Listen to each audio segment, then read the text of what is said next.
आप बहुत वैसे हो, तुम बहुत वैसे हो, वो बहुत वैसी है। क्या आप भी ऐसी ही लैंग्वेज यूज़ करते हैं जिसमें कुछ पूरी तरह से क्लियर ही नहीं है कि कैसी है? अगर हम हिंदी में ऐसा बोलते हैं तो कोई प्रॉब्लम नहीं, लेकिन अगर इंग्लिश में ऐसा बोलते हैं तो लोग हमें जज करते हैं कि इसे पूरी तरह से इंग्लिश नहीं आती है। तो किन-किन चीज़ों पर हमें फ़ोकस करना है जब हम इसको पूरी तरह से कंप्लीटली बोल सकें?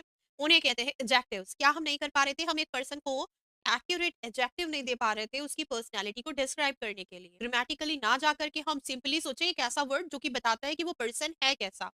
अच्छा, सिर्फ पर्सनैलिटी के को डिस्क्राइब करने के लिए नहीं, बल्कि हम चीज़ों को भी डिस्क्राइब करने के लिए एडजेक्टिव्स का यूज़ करते हैं, लेकिन उनको हम बाद में कवर करेंगे। आज हम कवर करेंगे हमारे आस-पास किस तरह के लोग हैं, क्या हम उनको पूरी तरह से बता पा रहे हैं कि वो कैसे हैं या फिर नहीं?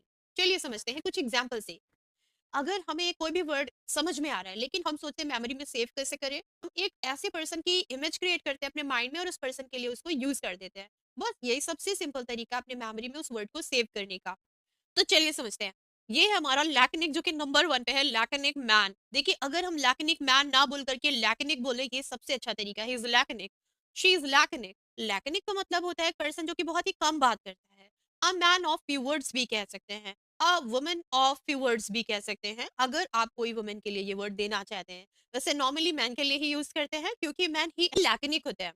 अब अजय देवगन जी की बात करें तो वो सचमुच में काफ़ी कम बोलते हैं, ऐसा मुझे लगता है। How much I know about him, so I used it for him. My अब इसके एग्जाम्पल पर फोकस करते हैं जो कि मैंने लिखा हुआ है। My boss is laconic, he always gives instructions clearly and briefly. मतलब बहुत ही शॉर्टली में बोलते हैं, बहुत ही शॉर्टली कवर करते हैं हर एक चीज को। नेक्स्ट एग्जाम्पल अगर हम समझे, अब इसके ऑपोजिट वर्ड पर थोड़ा फोकस करते हैं। जब हमें कोई भी एडजेक्टिव आता है, यानी कोई वर्ड आता है जिससे हम किसी की पर्सनैलिटी को डिस्क्राइब कर रहे हो और इसके ऑपोजिट को भी ऐड करते हैं, तो हमारे डबल बेनिफिट्स होते हैं। कि एक तो हमें उस पर्सन का एडजेक्टिव यानी एक वर्ड आ गया, उसके ऑपोजिट में एक और वर्ड ऐड करेंगे यानी एक और एडजेक्टिव आ गया।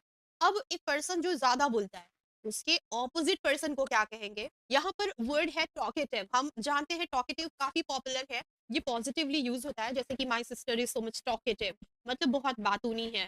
फ्रेंडली के लिए हम टॉकेटिव यूज कर सकते हैं, बहुत फ्रेंडली है, बहुत टॉकेटिव है। ब्लैबर और प्रैटलर और मोटर माउथ, ये भी 3 एडजेक्टिव्स हैं जो कि हम यूज़ कर सकते हैं, लेकिन ये नेगेटिव है। ब्लैबर, प्रैटलर और मोटर माउथ, ध्यान से समझें। तीनों वर्ड भी यही क्लियर करते हैं कि वो पर्सन बहुत ज़्यादा बोलता है, यानी कि अननेसेसरीली ज़्यादा बोलता है। जब मैंने first time motor mouth, porter mouth word जब पहली बार मैंने पढ़ा था, मुझे बहुत हँसी आई थी। ये काफ़ी फनी साउंड होता है, लेकिन हम इसको नेगेटिवली यूज़ करते हैं उन पर्सन के लिए जो कि बहुत ही ज़्यादा बोलते हैं। अब एग्ज़ाम्पल देखते हैं। एग्जाम्पल को फोकस करके हम थोड़ा कॉन्फिडेंट हो जाते हैं उसको यूज करने में, थोड़ा कॉन्टेक्स्ट क्लियर हो जाता है कि किस किस तरह से और किन किन सिचुएशंस में इनको यूज कर सकते हैं। He is a motor mouth, once he starts talking he